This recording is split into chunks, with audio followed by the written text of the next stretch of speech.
I have been called a prepper more times over the past few weeks than I had in my entire life before that. And I want to talk about it. On the one hand, it makes me wince. It's a stigmatized term that evokes tinfoil hats at best and antisocial survivalist militiamen at worst. This has changed a little in recent years, but the stereotype of such self righteous doomsday alarmists persists. On the other hand, it's earned. I've been undertaking a number of different activities that are best understood as prepping. For reasons I'll get into, I think you should be doing the same thing. We need to appropriate, normalize, and broaden the notion of prepping. I actually think this is one of the most important things we can be doing right now, especially those of us on the left. Work-life balance is tricky when you're a futurist. I can't help but apply my foresight practice in my lived realities. Though futures are fundamentally unknowable, some observable aspects of the present provoke considerable concern about what might be headed our way. I want to foster as much stability for myself and my loved ones as I can. Odd as it may sound, I believe that prepping is a way for us to recapture some agency, and dare I say it, even optimism. Prepping may be best known for its paranoid dimensions, but what if we proactively shifted the narrative toward its resilience, hope, and courage? Instead of defaulting to the image of the paranoid loner, what if everyday folks viewed prepping as a means of learning new skills, building genuine community, and practicing bottom-up forms of mutual aid? This feels vital to me. I say all this having just experienced a pretty serious bout of despair about the state of the world. If you follow this channel, you don't need me to explain why. Sure, it's possible that miracles could happen and all the volatility we're witnessing would be resolved tomorrow. But that's not the bet I'd make at the table. The possibilities that look more likely, that the US is entering an era of open authoritarianism and crony capitalism in which it maybe sparks a multi-pronged trade war that nobody will win and America will definitely lose. And maybe in so doing, torches the world order it established so that select individuals can amass more wealth at the expense of the populace, among other cheery possibilities like ongoing and intensifying genocide and war. That's all under the backdrop of the polycrisis, most critically a biosphere that appears to be unraveling faster than previously predicted. Some now believe we'll eclipse the 1.5 degrees Celsius above pre-industrial levels threshold by 2029. Remember, 1.5 isn't just a number. They don't say 1.5 to stay alive for funsies. I'm a post-growther to my core. I want us to ramp down the demands of the human enterprise. We are in a state of extreme ecological overshoot. We use more than the Earth can sustain. But for a post-growth policy to work and not harm billions of people, it must be done with a high degree of care, planning, coordination, and resources in place to address problems as they arise. You don't have to be a futurist to predict that none of that will happen under the Trump administration. And thus, you don't have to be a futurist to see that the material realities of everyday people, Americans included, are going to deteriorate. To be clear, that was going to happen regardless under business as usual neoliberalism.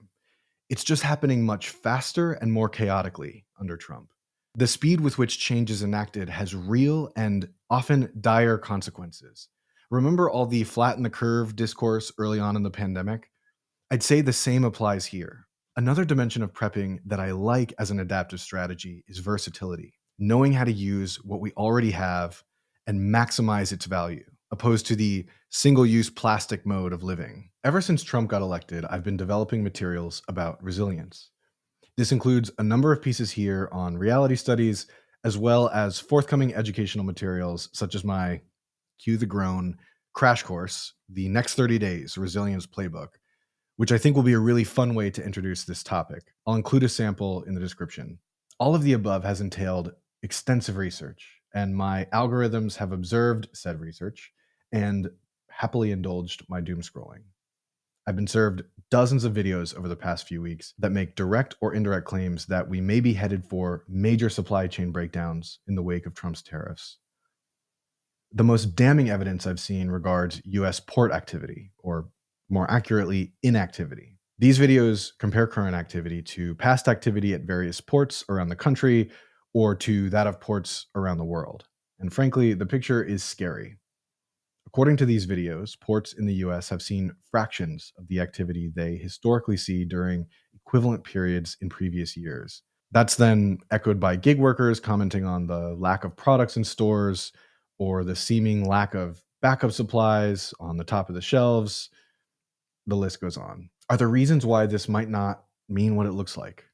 Or reasons to believe that the Trump administration will realize how bad it's going to get and reverse course? Sure, absolutely. I hope so.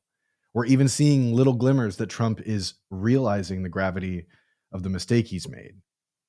The problem is there are more persuasive reasons to believe that the chaos will persist, even if the chaos epicenter du jour shifts to another domain or topic. Because we also haven't touched on the fact that fire and hurricane season are a few months out. And FEMA, the NOAA, the National Weather Service, and other agencies designed to understand, mitigate, and relieve the impacts of disasters have been gutted, as have many of the regulations on harmful chemicals, water pollution, sewage, and food safety. All taken together, I feel quite confident predicting that we will see some combination of inflation, supply shortages, blackouts, extreme weather events, the spread of disease and or contamination, and lack the ability to appropriately respond in the weeks, months, and years to come. One of the first steps to developing resilience is getting rigorous about your supplies. You can't just assume that you generally have enough because you bought 20 cans of soup 6 months ago. You have to document what you have and be strategic about what you need. It's not just about stuffing your bunker. It's about being diligent enough in your decision making to ensure you have the key resources you need that you'll actually use, and to be able to help your loved ones or neighbors if the empty shelves last longer than a couple days, or if you have to bug in for an extended period of time. Underlying the supplies are the requisite skills and practices. Say the calamity magically never comes, and God, I hope it doesn't. Now you've got goods, skills, and know how you'll use at some point in the future. And you maybe even built a community of like minded folks around you in the process. So, TLDR, I've started prepping, and I think you should too. Not in a panicked run for the hills way, but as a measured attempt to increase your stability at a moment when the macro environment feels increasingly chaotic.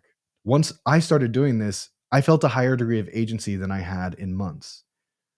The placebo effect definitely plays a role here, but I prefer that feeling to hopelessness. The phrase that comes to mind is prepare, not panic. We can reframe the rough edges of prepping, crafting it as a humanitarian and communitarian effort, a cozier commitment to investing in collective futures.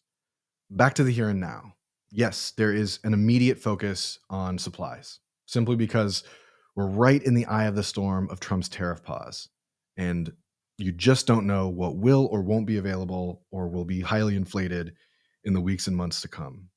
I'll be publishing a list of products I think will help you get started soon. Not exactly sure when. But social prepping is arguably the most important part of this. The phrase, "we are all we've got," has been making the rounds on social media. You've probably seen it. Like so much on social media, it sounds nice, but as far as I can tell, isn't actually amounting to much practical change. In part because I think a lot of us just feel lost. This podcast is a brief effort toward the latter, but it has to go wider and deeper than messaging. We need to be doing preparatory social and community work to navigate what happens if, for example, the power goes down as it did in the Iberian Peninsula a couple weeks ago. We need to know who we will communicate with and how. We'll need to know who we can actually depend on versus who is a fun friend to hang out with. That too is prepping. We can call it social prepping. Part of why I like the idea of appropriating prepping as opposed to using a different term or a new term is that it accurately captures the urgency of the situation. And again, if nothing ends up happening, you just have a bunch of supplies that you'll use in the future, and you'll have developed some skills and made some friends along the way. I don't have a punchy ending for this rapid response, other than to say we need to destigmatize the notion of preparing for hardship and start taking it seriously as a set of integrated practices, not as drudgery, but as an embrace of the agency we have and our commitment to each other. I'm working hard to get the crash course published, but that's probably a few weeks out. I'll be publishing a bunch of other pieces on reality studies, so I'll be curious to hear your thoughts in the comments. And in the meantime, stay safe and stocked up out there.